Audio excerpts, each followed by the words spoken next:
Hi, Laura. Thank you for having me today. I'm Nina Bernarding. I'm one of the two executive directors of the Center for Feminist Foreign Policy.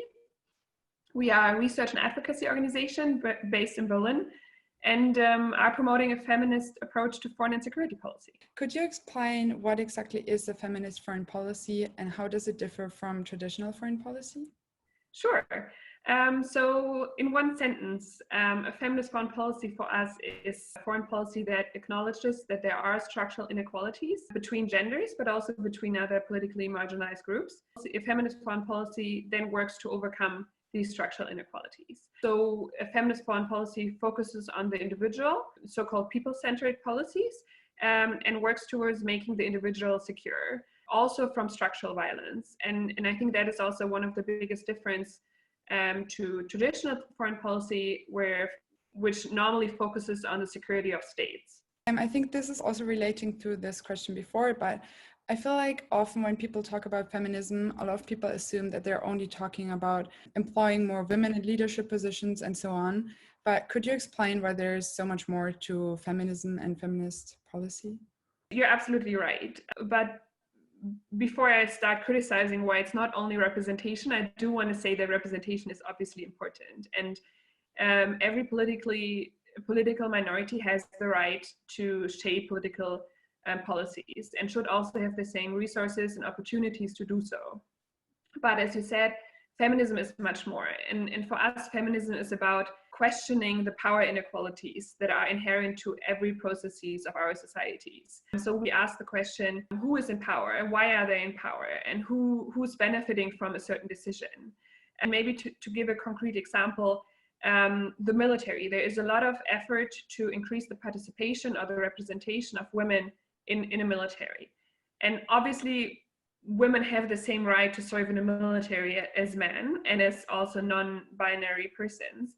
But we would argue that it is important to question whether or not we need a military, in particular in the current states of military, and in particular whether or not a military or a police, for that matter, is the right security provider for people and also for women in particular. Some countries have already implemented a feminist foreign policy, for example, Mexico, Canada, Sweden. And could you give us a quick outline what progress these countries have already made, or also what they're still lacking in terms of any positive outcomes or in terms of strategy? Yeah, you're right. So Sweden implemented in 2014 a feminist foreign policy, and their policy is based on the called 4Rs. So they're working to protecting and advancing the rights of women and girls. They are committed to spend resources on any efforts that would support women and girls. One of the other R's is reality. So they are committed to ground all the policies on the reality. So this of girls, of women and girls. So that is a lot of linked to having gender aggregated data, for example, when you do a policy analysis, to also not just have a general overview, but also have an overview of how women and girls are doing in a certain situation. And the last R is representation, so to strengthen the participation of women and girls, in particular of women in political processes. Then we have also Canada, who are pursuing a feminist assistance policy, so development policy, but they're also currently working on adopting a white paper on a feminist foreign policy in general. And then we have Mexico, who joined the club at the beginning of this year, so 2020. And we're very excited that Mexico did, because it's the first global South country to adopt a feminist foreign policy. And it's also very comprehensive. So it's much more comprehensive than the Canadian one, for example. And it has also, very importantly, a domestic linkage. So Mexico acknowledges, for example, that they have domestically an issue or a problem with gender-based violence. So in particular with violence against women. And they also want to tackle it. And I think that is very important to acknowledge that you can't have a feminist foreign policy if you don't have a feminist domestic policy. And then we also have France, for example, who are pursuing a feminist diplomacy. But there's the biggest criticism is that not much has changed. So we are unsure to what extent their new approach is actually benefiting political minorities across the world. So I would say that the biggest achievements of Sweden in particular, where that you have the needs and perspective of women and girls are a priority for Sweden now. And whatever they do, they try to highlight that we need to think about women and girls. And when Sweden was at the UN Security Council as non-permanent members until last year, they, for example, did really well in inviting civil society, feminist civil society members to the UN Security Council to brief them. And that is not the norm. So this was a very concrete outcome of Sweden's feminist foreign policy. Another really good outcome is both of the Canadian assistance policy and the Swedish policy is that there are now resources committed to gender equality. And I think that is very important because often it is being used as a cross-cutting issue, but there are no resources dedicated to achieving this goal. There are obviously criticisms to Canada, but also to Sweden. And to Canada, one of the criticisms is that it's focused on assistance policy.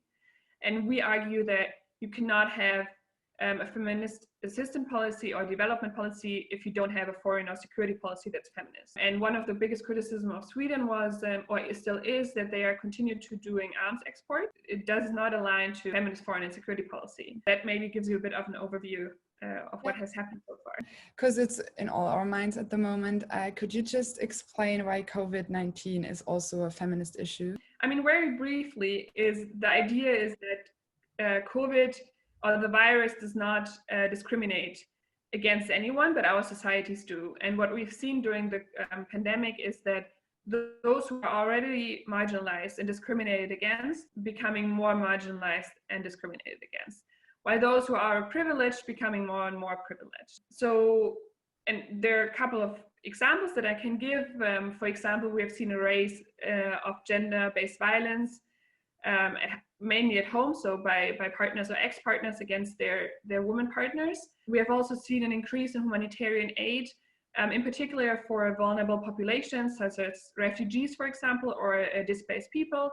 We have also seen that autocratic states use the pandemic as an excuse to restrict political and civil liberties. Another issue that I think is very important but often gets neglected is the access to reproductive services. So any services that help make you decision or also help you in access the medical services of how many children you want and that you get enough maternal health services, but also postnatal services, but also access to contraceptions and to abortions.